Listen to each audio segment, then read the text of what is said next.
Сегодня на ваше рассмотрение представлены три законопроекта о ветеранах Отечественной войны народа Абхазии 92-93 годов и боевых действий на территории Республики Абхазия, о национально-освободительном движении абхазского народа и законопроект о внесении изменений в некоторые законодательные акты Республики Абхазия в связи с их принятием.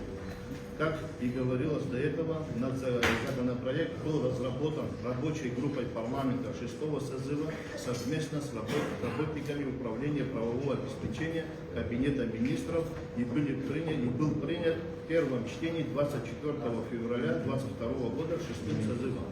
Прошедшее в 1992 году вторжение в Абхазию оккупационных войск Грузии, освободительная война народа Абхазии и наступившая в 1993 году победа стали ключевыми моментами в становлении нашего независимого государства. После окончания войны в 1993 году народ Абхазии и длительный период после окончания войны защищал свое государство от различных вооруженных атак. Имеется в виду это майские события 2008 года, годовские события 2001 года. Однако законодательный акт о ветеранах Отечественной войны народа Абхазии боевых действий в послевоенное время отсутствовал. Также в нашем законодательстве отсутствует законодательный акт, определяющий статус и регламентирующий права и меры социальной защиты лиц, принимавших участие в национально-освободительном движении нашего народа, устанавливающий государственную политику в данной сфере. Учитывая особую значимость этих законопроектов и необходимость их принятия, Комитет по обороне и национальной безопасности текущего созыва привлек к работе над ними субъектов права законодательной инициативы Министерства обороны, а также ветеранских организаций АЛМА, АМЦАХАР. Кроме того, обсуждаемые сегодня законопроекты были разосланы по остальным комитетам парламента.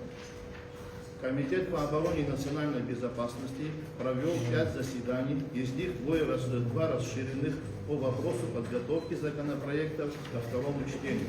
На некоторых рассматривались поступившие поправки, в результате чего на ваше рассмотрение сегодня представлены доработанные с учетом одобренных комитетом поправок проекты вышеназванных законов. Также хочу отметить и пояснить, почему законопроект о ветеранах и законопроект о национально-освободительном движении рассматриваются вместе.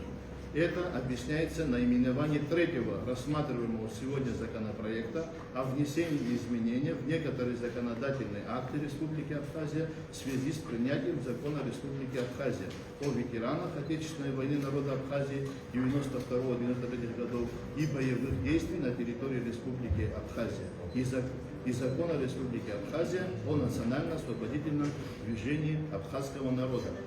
Как и до этого говорилось, данный законопроект в 6-м созыве был принят, есть пояснение.